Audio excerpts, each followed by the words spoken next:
Shyams. So we're reading from this Kartik class 2024.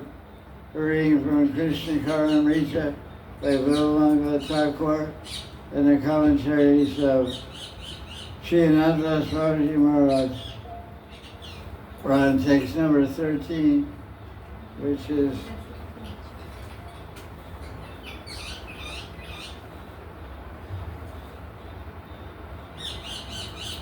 about Krishna. Krishna's eyes. Yesterday we heard about Krishna's feet, and today we hear about Krishna's eyes. So verse 13, Sanskrit, goes like this. Pranaya Paritabhyam Shri Varalambanavyam Pratipadalalitabhyam Pratyaham Nutanavyam Pratimuhur Adikavyam Praspara Lochanavyam Pravahatu Hridayanahi Hridayana Pranata Kishora. May Pranana Sri Kishore, may the youthful Lord of my life shine incessantly within my heart. Krishna's eyes are full of love for Radharani.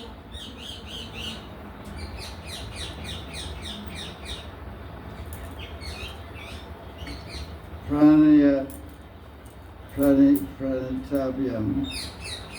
And his eyes are the abode of all beauty. Every day, Krishna's eyes appear newer and newer at every step because Krishna's eyes increase their charm and elegance. And every moment, Krishna's eyes sparkle more and more brilliantly.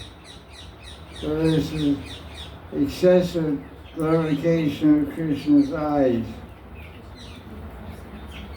So we can think, we as sadhakas have some experience of Krishna's eyes. Most prominently, you see, I actually saw a picture on the internet the other day.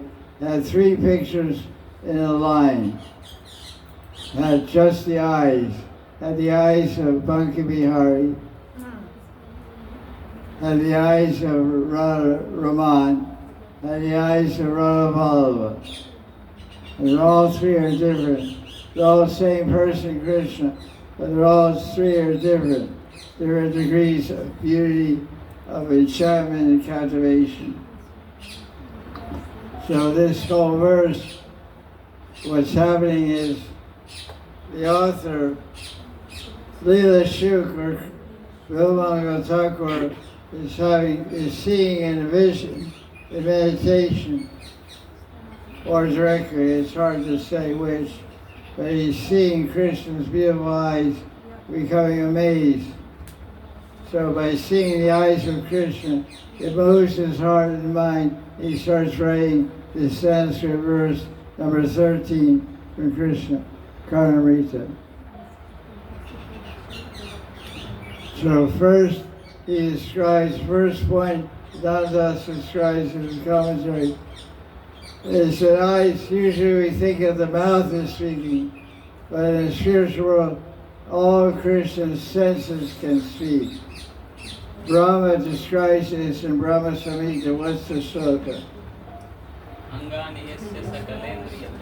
Angani yasya sakalendriya rittamanti pasyanti panti chayanti chiramsikanti ananda chinmaya sarusva vigrahasya govindamadi purusham tamam bhajam. Angani yasya sakalan indriya. His indriya, his senses, he can hear with his eyes, he can hear with his mouth, he can hear with his hands, hear with his nose. So in this case, the eyes are speaking. Usually eyes are for seeing, beauty and shape and form. But here in his commentary, it tells that Krishna's eyes are speaking. Just like in our own experience, our eyes are also speaking. What do they speak?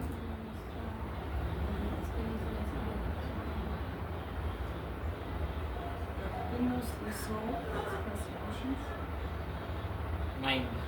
What did you say? He said something nice. What did you say? Eyes are windows of the soul. So we can see people's emotions. Yeah, that's it. The eyes are the communicate the feelings, the emotions. If you have an angry heart, you have red eyes, angry eyes. If you have an excited heart, you have excited eyes. If you have a disturbed heart, your eyes are looking at the cloth hanging on your head. Right there. Sorry about that. You can just pull it down and go to sleep behind the cloth. That's why we have it there. You just pull it down and go to sleep. Then you're behind the curtain. So Krishna, so Bilamangal Thakur is seeing Krishna's eyes in meditation, and he's seeing a message. You remember all these verses are about Raslila. These first 18 verses are Bilamangal Thakur's experience of Raslila meditation, seeing Krishna meditation. So there are he's appreciating different aspects of Krishna Rasa, his body, his face, his feet, etc. So now he's experiencing his eyes. So what is the message that Krishna's eyes are sending out?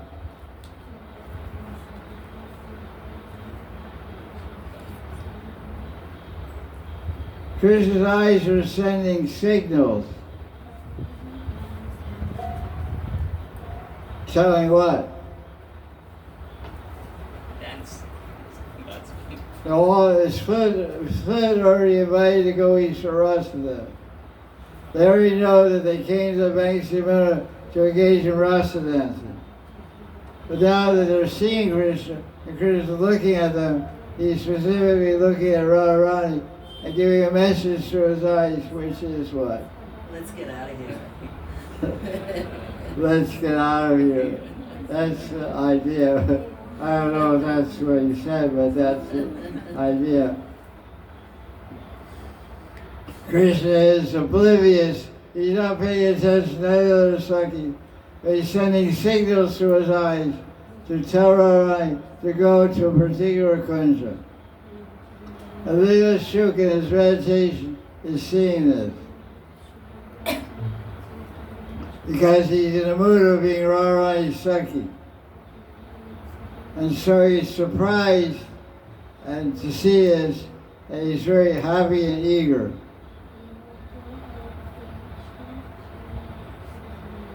Why is he surprised? Why is the sadhaka surprised to see Krishna sending messages to Radharani?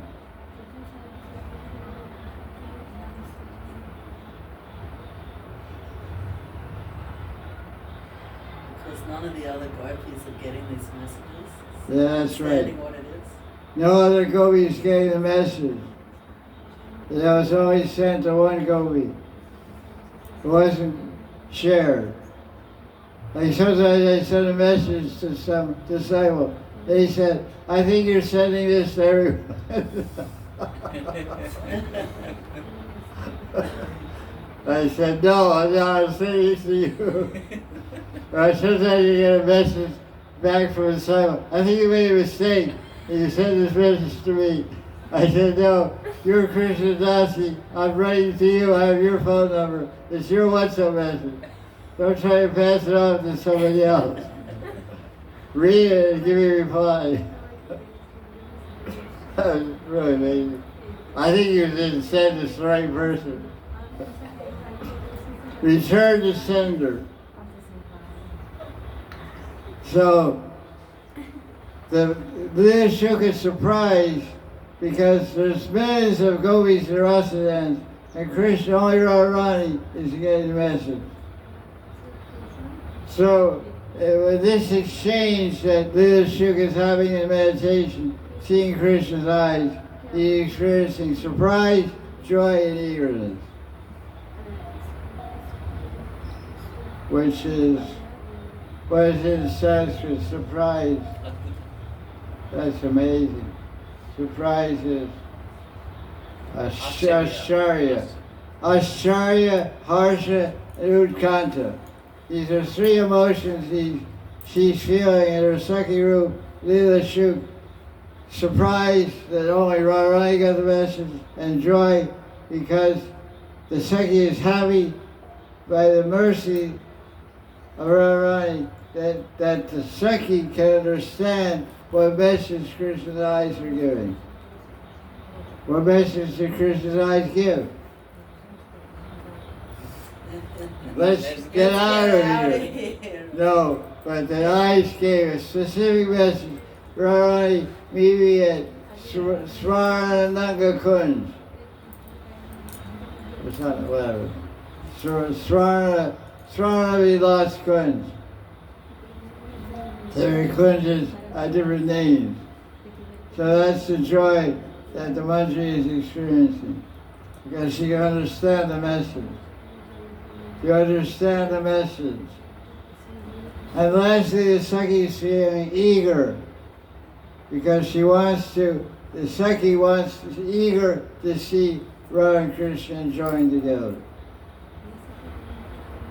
Leela Shuk's mind was absorbed in the beauty of Krishna's eyes as they were sending signals to Radharani.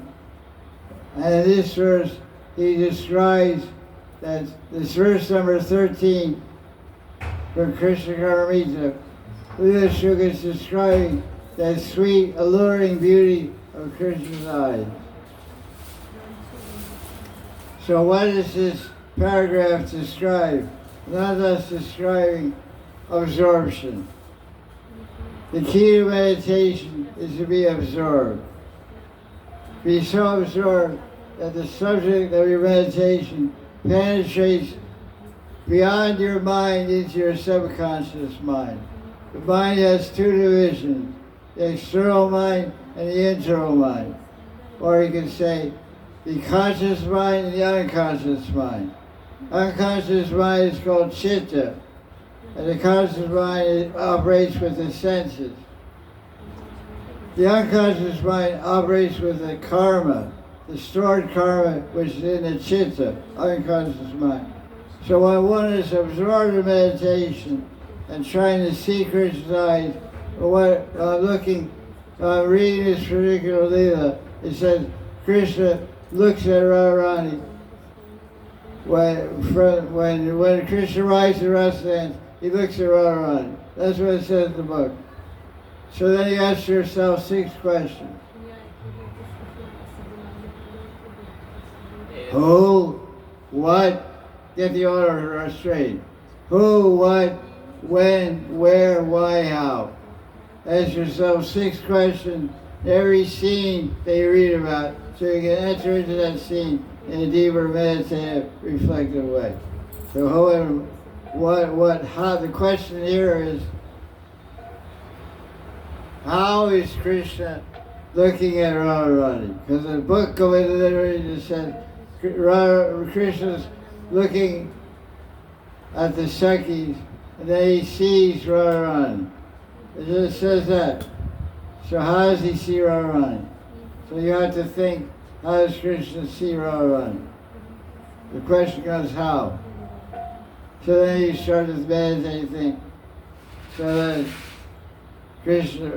how is Krishna seeing with an intention, Krishna is seeing with a desire, Krishna is seeing with an emotion, Krishna is seeing with love, and he's seeing with a message. This we should discover in our own meditation analysis when we meditate on reading Leela. So this paragraph we just read, Ananta Babaji describes the practice of mental absorption in reading Leela. And your response with that absorption should be surprise, joy, and eagerness. That's what he pointed out. Ascharya, surprise. Joy, harsha, eagerness, utkanta. These are Sanskrit names for these emotions, which are called anubhavas, which result from meditating like this. Now, the next paragraph of the commentary, he describes the beauty of Krishna's eyes. So far we heard about the message of Krishna's eyes and mental absorption in Krishna's eyes. Now we're going to hear the description of beauty of Krishna's eyes.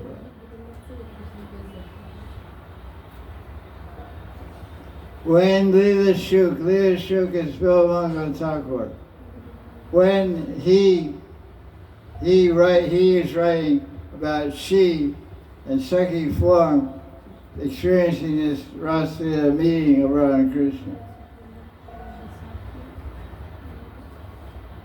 So when the Sakhi sees Krishna's glances, she attempted to taste the ras of Radha and Krishna's dense love. You hear what I said? Yes. What did I say, Brother? The Sakhi is attempting to. But the meditative devotee Rag Mark, identifying with Sakhi Swarup, Yes. was seeing Radha Krishna meeting and Krishna looking around. Then as a meditating Raghunath Bhakti, what happened? We want to taste the dance of Radha Krishna's love. Was to taste the ras of Radha Krishna's dense love. Dense means gana ras. Gana means thick. Like when we talk about sugarcane juice, we say gana ras. Ras means liquid, and gana means thick. Because sugarcane juice is thick water. It's thick. It's thicker than regular water. It's because it's concentrated so much sugar inside. It's like sugar water. Like you make sugar syrup because it's very thick, depending on how much sugar you put. One point of Frederica paid attention. One point of composition of the drink rasala. It's not sugar, it's mystery. Mystery. What's mystery? Mystery is this sugar that they sell in the shop here. What? Mystery What is mystery? M-I-S-R-I. is this sugar that they sell here. It's rock candy. Rock candy, yes. It's made by you boil sugar water, you dip a string in it. Keep picking up, and the sugar is like a crystal. Yes. We say crystal, and the crystal forms around the string, because it cool. You bring up the cools, it makes crystals called rock candy. Looks like rock, looks like crystal. Looks like little diamonds or crystals called rock candy. That's how you make rasala. Rasala is a yogurt drink, mixed with yogurt, ghee, honey, sugar, rock candy, kali mirch, black pepper, kapoor, kaffir, and jaifal. Jaifal means nutmeg. So it's bitter like yogurt, it's sour like yogurt, it's sweet like honey, it's spicy, it's hot like hot pepper, black pepper, it's spicy like nutmeg. So this is to describe your emotions, but like rasala. So Kila Kinshit Bhav. Kila Kinshit Bhav is like a rich mixture of 7 emotions we described the other day.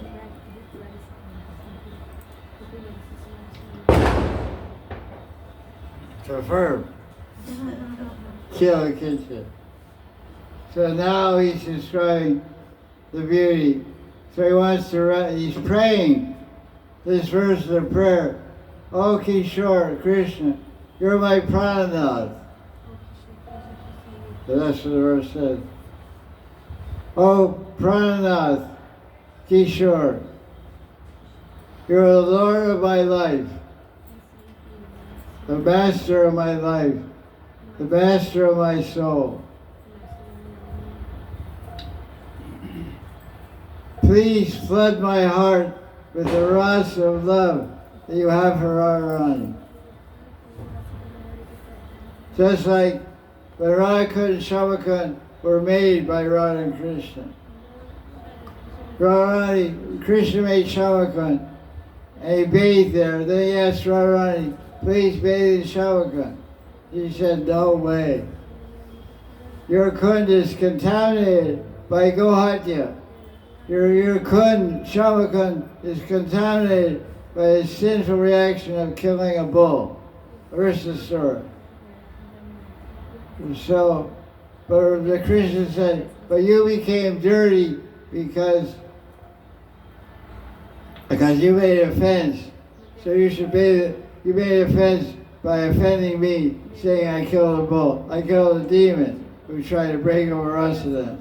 So to purify yourself of your offense, you should bathe in my sacred Shyamakund. He said, your Shyamakund is not sacred, it's dirty. Confirmed. So I'll make my own kund. And Krishna said, that'll take forever. And you won't have to remember why I played the flute in the first place. Why I called you down here.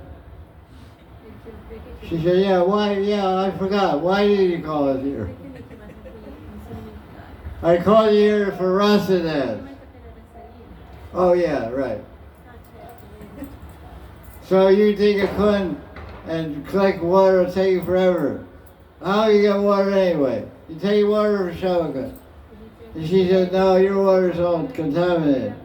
I'll get water from Mahanidhi Ganga with carry pots of water. Because that'll take forever. I want to dance. I want to dance, I want to glance, I want a cup of romance. At least a cup.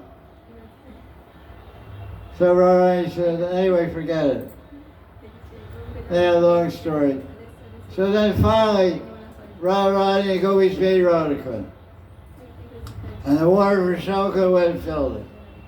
And then to show Radharani that she forgave Krishna, Radharani bathed in Shyamakund. And when she bathed in Shyamakund, she prayed. She said at that time, she said, anybody that takes bath in Shyamakund, I bless them with the same love that I have for Krishna. For Krishna was saying like this. This position with your hands on your hips is called akimbo. A-K-I-M-B-O, akimbo. This means, what does this mean? Means I am the boss. I'm in charge. Hey, listen here. Somebody will stand like that in front of me. It's called body language. I say, take your hands over your hips. It's a very commanding, controlling, demanding, aggressive pose. All right. What are you doing? All right. Oh, I'm sorry. So, he's praying in the same way. He's saying, please flood my heart with the rasa of love. Here in this verse, Lila Shuk is praying to Krishna, please fill me with the love you have for Radharani. So see the connection between Shyamakund and Radhika. Because when Krishna bathed in, after Radharani bathed in Shyamakund, Krishna bathed in Radhakund. What did he say at that time? Anyone who bathes in Radhakund, I bless them that they get the same love I have for Radharani. So that's what Lila Shuk is saying. Oh Krishna, I don't want love for you. Krishna, I'm seeing you on meditation. You're cute, you're beautiful, you're dashing, you're romantic. I'm not asking for anything I want the love that you have, with your eyes are looking with Radharani with such love. I'm praying to you that you bless you with the love that you have for Radharani. So I'm very excited about this purport because I didn't read it until this morning. And this morning, before I read this purport, I went to bathe Radhakund and Shamakund. When I was bathing Radhakund, I prayed to Radharani. I said, because when you bathe in one kund, you're bathing both of them because they mix. So I had the same prayer. I said, Radharani, please bless me with the same love you have for Krishna.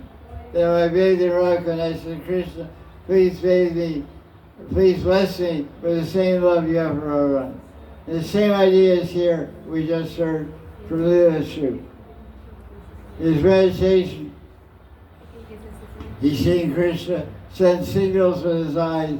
He's very, very joyful and happy about that, and surprised.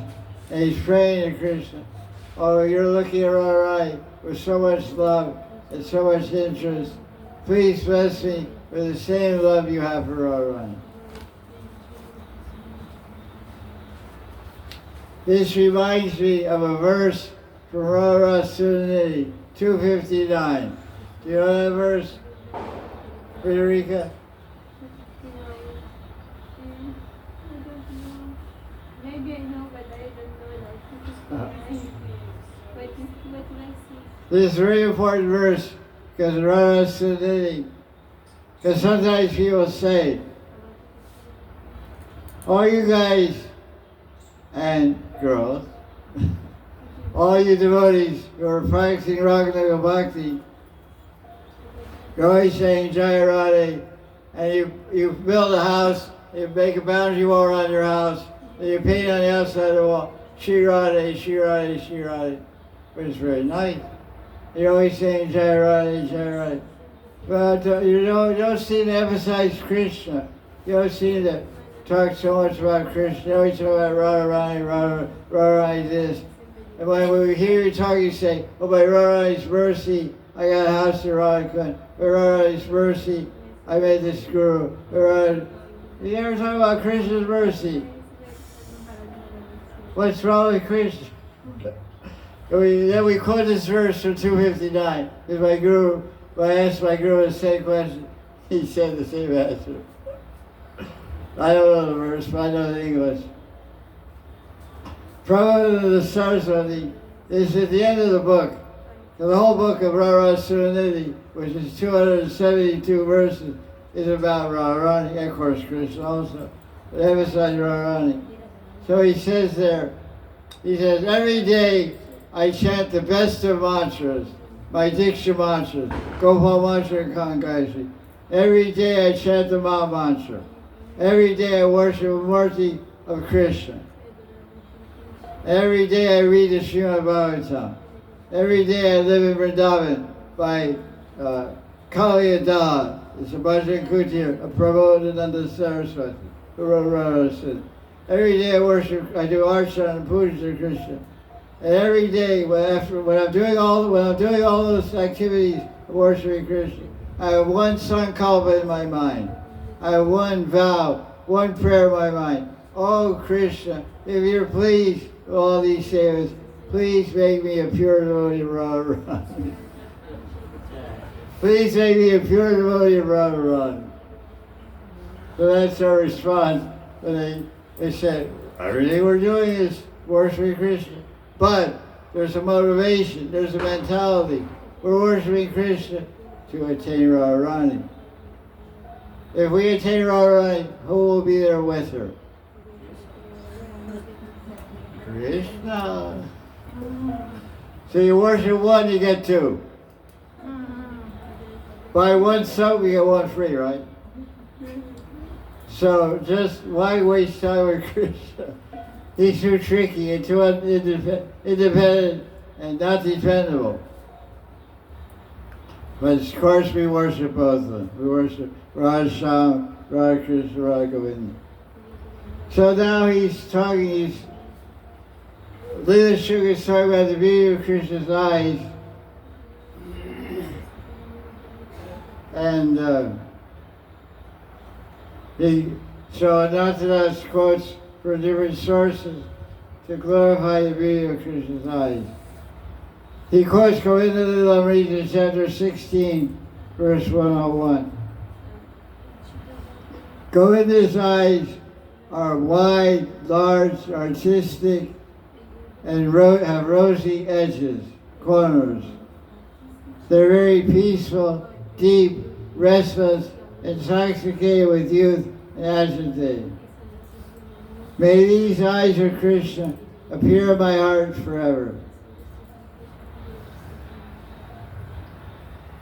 When Krishna looks at the Brajabalas, Brajabalas means Braja Gopis. One gopi said to another gopi, "Hey Saki, Krishna's eyes are lazy, are languorous with amorous wrath.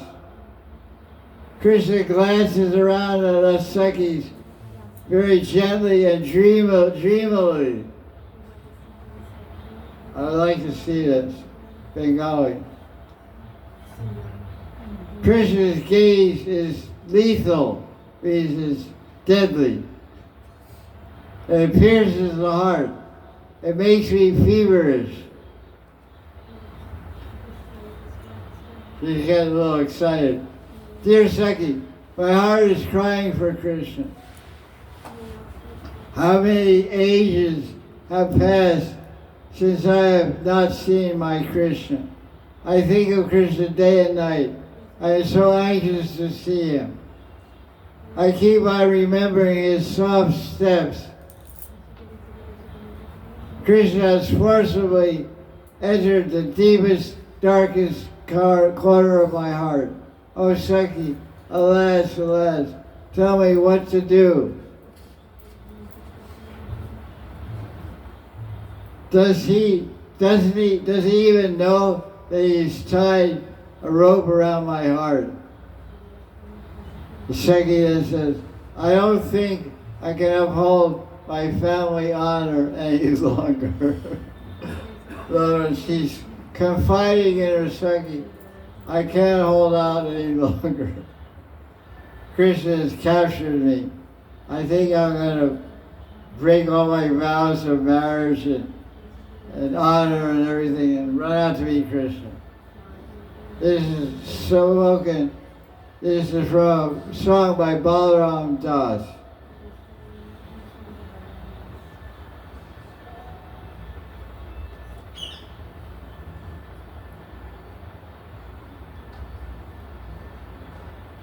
What is unique about Krishna's eyes?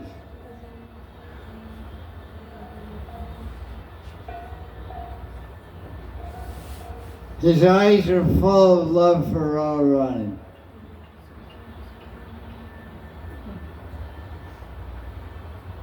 When he's glancing at Radharani at the beginning of Rasa dance, his eyes are asking Radharani to meet him in a secluded flower grove.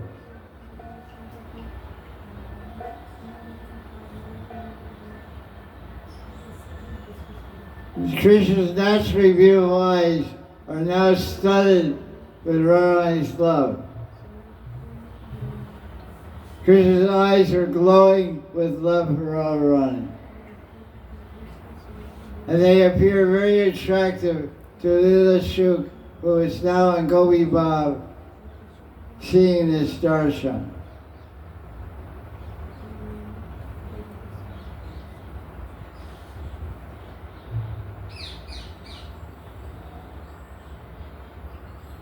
Now he quotes, I don't know, where, but quotes Brajabala Gopi speaking in Purva Rag. Purva Rag means loving attachment before intimately meeting with Krishna. The stage of falling in love. So sometimes when a girl has a boyfriend, she meets her girlfriend and starts telling about how she's attracted to this man or this boy and how much she likes him and all this stuff. So one Saki is speaking to another Saki.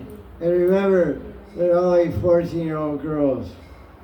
So the 14-year-old girls are always doing what they call tata. The big guys call tata. They're always talking. But girls turn 18 over, like 18 over, they get more quiet. They do more mental talking. But when they're younger, they're always chitty chatty. Chitty chatty means in Bengali tata, tata, tata. They're doing tata. So she says, oh, Saki, Krishna's complexion is like a rain cloud, dark and swarthy and blue. He's dressed in a very enchanting manner. And he looks at me with his red corner of his eyes. His dhoti defeats the brilliance of lightning. And he burns the modesty of chaste women to ashes. Oh, my Priya Saki, ever since I've seen Krishna, my world has become full of the arrows of Cupid. I cannot look at anyone else. Once Krishna glanced at me with a faint smile. At that time, he dropped his flute.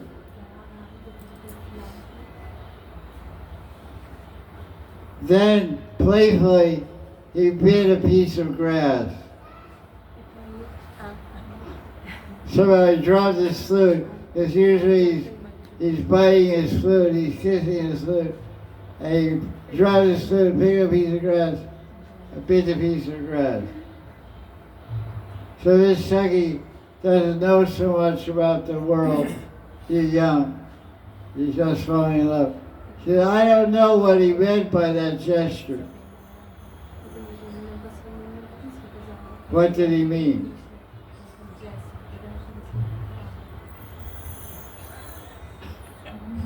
Any ideas?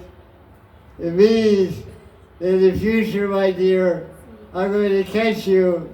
I'm going to bite your lips like I'm biting this piece of grass. Are you ready? But the second said, oh, big sister, what does he mean by that? I don't know. Ever since that time, my heart has been burning, and my restless soul is crying. The poet Govinda Das, the elder Saki replied, gave me some false hope, but Karna has not yet arrived. So this the young Saki struck with love and Purvaraj by a glance of Krishna. These are all descriptions of the glances of Krishna. The beauty of Krishna's eyes increases every moment.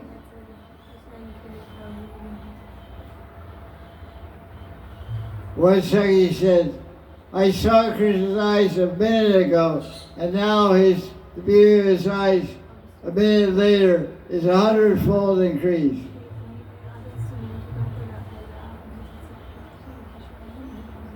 As I continue to look at Krishna's eyes, every moment, my heart is melting more and more in love for Krishna. Now he quotes Krishna's Kaviraj. He said, it's the nature of deep love to feel that the sweet form of the dear one seems new at every moment.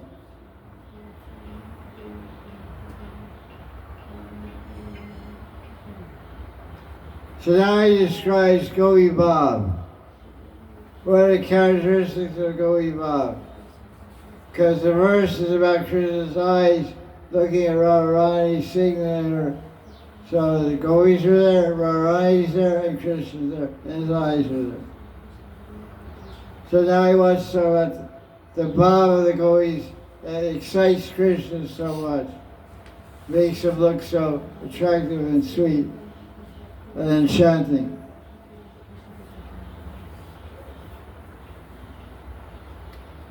He quotes a verse from Chaitanya Charitamrita, Sanatana Shiksha, chapter 21, Mahanidhi, verse 99. The Baba of the Gopis, Gopi Baba Darpan, the Baba of the Gopis like a mirror. It reflects Krishna's sweetness. And the sweetness of Krishna becomes new at every moment. So what happens is, the gopis are looking at Krishna.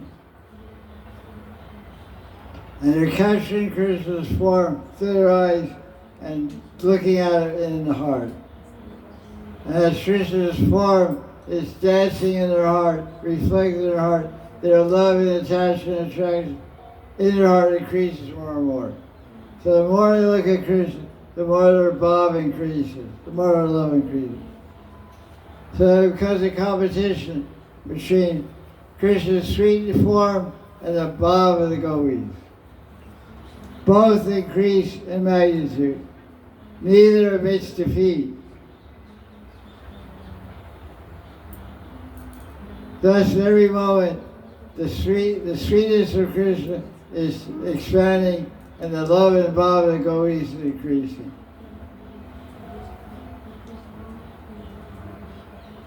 Now the question can be asked, why do Krishna's eyes look so beautiful? Because they are looking the Radharani. No, not only looking, more than that. He's thinking of. Krishna is thinking of Radha. Because Yeah. of his love for Radharani. Yeah, that's it. Krishna's eyes look beautiful due to his love for Radharani. Therefore, his eyes are manifesting special bhavas and a soft smile and a sidelong glance.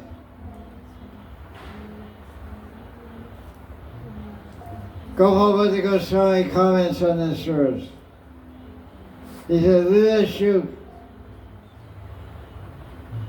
heart is absorbed in the sweetness of Krishna's eyes. And he's praying for Smriti of how Shyams is making love with his eyes. So then he prays in this verse number 13, may that Krishna, our Prananath, the master of our soul, manifest himself like this in our hearts. So it's a nice prayer when you take darshan of your favorite Thakurji in Vrindavan, Radha Shyam, or Bhakti Bihari, or Radha Vallabha, or Radha Raman, or whoever, to pray, Krishna, I'm looking at your eyes, I'm really staring at your eyes. I'm praying, please bless me with a drop of love that you have in your heart. For a drop of the love you have for Radharani, please bless me with that.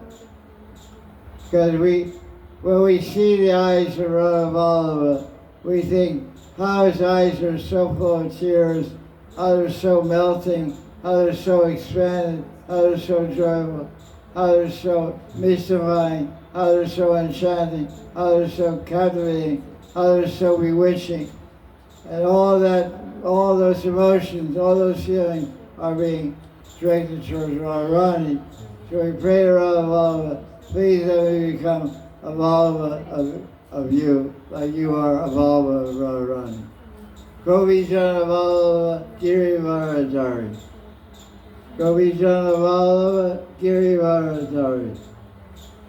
So for us, Radha Vallabha, there's a competition between Radha Vallabha and Radha Raman. It's hard. They're neck and neck. They're not. It depends on my mood. If I'm in a more kiddish mood, younger mood, I pray to Radharman. In a more adult mood, I pray to Radha. So that's my personal way to see it. Radharman brings out the child in me. But Radha brings out the Kishore Roop, the older person.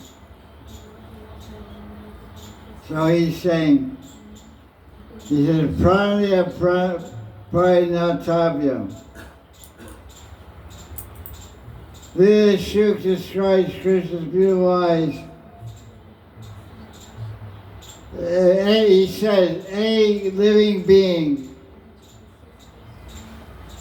that Krishna glances at will become overwhelmed with love for Krishna.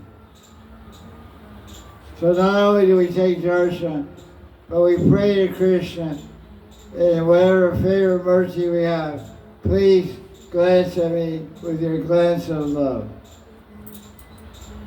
Krishna Kriva Kataksha, Radha Kriva Kataksha. So the word in the verse in line 1 is Sri Bara Alambhavyam. Bara means concentrated. Alambha means foundation or seed. The Shri means beauty. So it means, line 1 means Krishna's eyes are the seat of supreme beauty. Sometimes people remark, the most beautiful aspect of this person is their eyes. Like, everybody has a head and a chest and legs and arms and everything. But some people have extremely beautiful eyes, distinctively beautiful eyes. They stand out, they're memorable. So he's making note of Krishna's eyes as being memorable. You can come and sit here. You can come up here.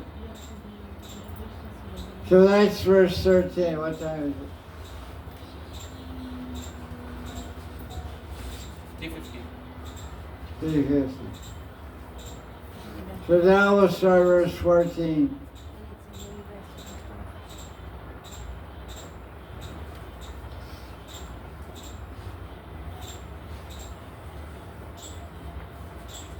This verse is about Krishna's face and smile. We heard about his peacock. It seems like these verses are progressing. We're at verse 14. He started talking about the peacock feather and his hair. And then he talked about his eyes. Now he's talking about his face, his smile. So he's describing meditating Krishna from the top of the head to the bottom of the feet. So far. So let's read the Sanskrit. Madhurya Varedi Madambu Taranga Bhangi Shringara Sankalita Sita Kishora Vesham Ananda Hasa Lalita Ananda Chandra Vimbam Ananda Sam Pavatam Manome. Actually, I want to read this verse. I have another translation of this verse.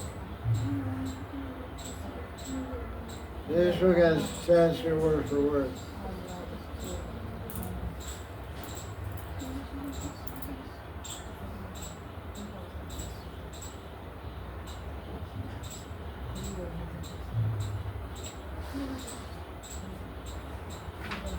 Let me read this translation. May my mind float along in the flood of bliss, emanating from Krishna's moon-like face, which is charming with a mild smile. Krishna appears like a young boy and beautified by the waves of his passion and ecstasy breaking in the ocean of sweetness. He soothes all distress. That's really amazing. Ananda Sambhava, very nice. Sanskrit is amazing. So, Let's read Ananta Babaji's commentary.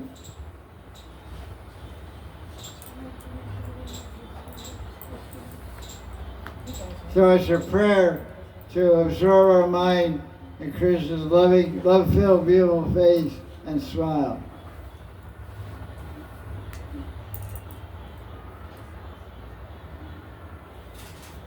In his meditation, Lila Shuk sees Krishna smiling, directing Radharani towards the Kunja with his eyes, unnoticed by others. Sri Krishna is excited with joy. Lila Shuk is saying, may my mind forever plunge, dive, and rise in this rasa of joy that Krishna is seeing, feeling by seeing Radharani, the beginning of rasa then. So you may ask, why is Krishna so excited with joy?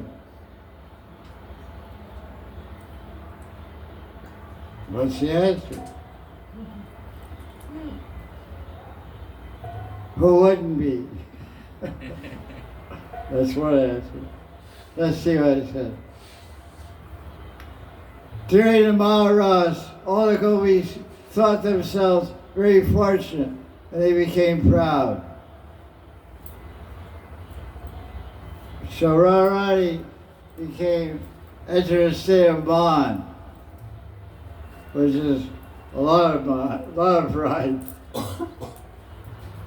And she was thinking, so Krishna saw Radharani was in Madan, so he secretly took Radharani away from all the other gopis and relished the rasa of sporting with her in seclusion. Chaitanya Goswami describes that Radharani went into Madan, jealous anger, because she saw that she saw also that Krishna was treating every gopi the same. So she thought, how dare Krishna? He's treating all the gopis the same as me. I'm not the best. What is going on here? So she deserted, she left the rasa dance floor. And when Krishna did not see Radharani with the gopis, he immediately left all of the gopis and went to search for Radharani. Chaitanya Chardri describes this in Madhya Chapter 8. Ramananda Sama. Ramananda Roy said to Lord Chaitanya, Radharani was angry and left the rasa dance to express her mind. Not seeing her, Krishna became very anxious. Where's the place, where's the Leela Stali of Vrindavan that describes this Leela? What's it called?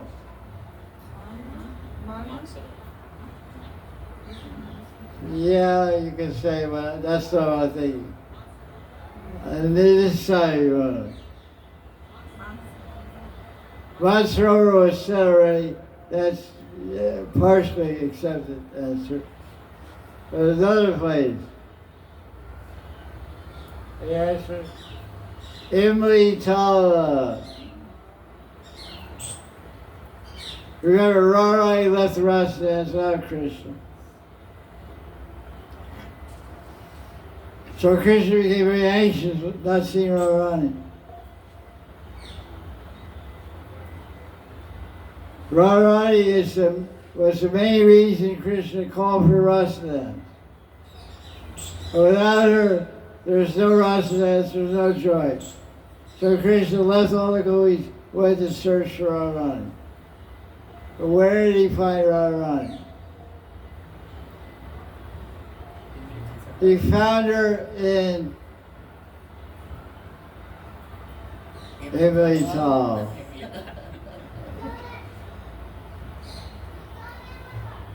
Right, I think I get the story confused here. I think Krishna was there, right now.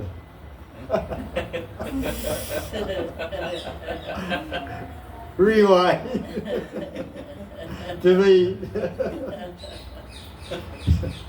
Krishna was saying, if we tell, he turned golden in separation from Radharani. And Radharani went and saw this golden figure, it looked like Krishna. It's a long story, that indicates Lord Chaitanya's avatar. Sorry about that. But anyway, Radharani did leave Ronstadt, and the Christians looked for her. I forget where he found her. He found her somewhere on the banks of the river. So that's what he's just quoting here. So Ananta's comments on this, what I just read. He said, when Radharani left the rasa dance, Krishna was remembering his pleasure pastimes he had with Radharani before. So when Krishna finally met Radharani, he glanced at her with a soft smile.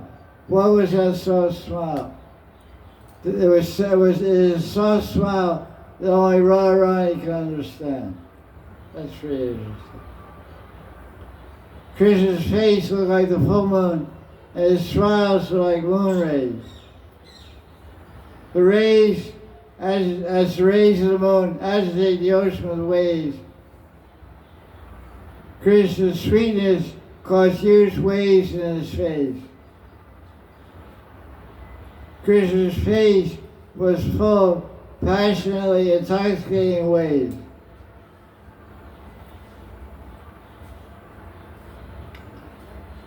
Radharani's Madan Mahabhav intoxicates Krishna, so Krishna becomes known as Madan, because Madan means intoxication. That's very interesting. Because the word Mada, we say calm, krodh, low, moha, Mada. So lust, anger, greed, illusion, and madness. Mada, M-A-D-A, means madness, intoxication, also intense love, also means cupid, means many things. But Krishna becomes, when Radharani and Mahabhav and ecstatic love, it makes Krishna mad, or Madan, because Madan. So we say, Madan Mohan, he's so mad he becomes bewildered. Mohan means bewildered. So Radharani at that time, when she bewilders Krishna with her Mahabhav, she becomes known as what? Who said? Yeah. You have all the answers. Madan Mohan Mohini. She's the bewilderer of the bewilderer of Cupid, because Cupid's other name, the god of love, Cupid, his name is Madan. Madan Mohan, and Krishna, and Govinda didn't read that Krishna has covered his rights. Krishna can only be called Madan Mohan at one time. Why can you call Krishna Madan Mohan? Madan Mohan means one who bewilders Cupid. Cupid bewilders everybody. Everybody's bewildered by lust. But Krishna can only be called Madan Mohan when he's staying with Radharani. If he's not with Radharani, bewildered, because Radharani bewilders Krishna. But Radharani's out there, and Cupid spins Krishna like a top. Like, he all the time, what is Krishna saying when he's separated from Radharani? Kotai go, Premamai, Radhe, Radhe. Kotai go, Premamai. Where is my Radharani? She's made of love. She's made of love. Where is she? Jai Jai Sri Radhe. Yeah. That's all. Prabhupada Samad.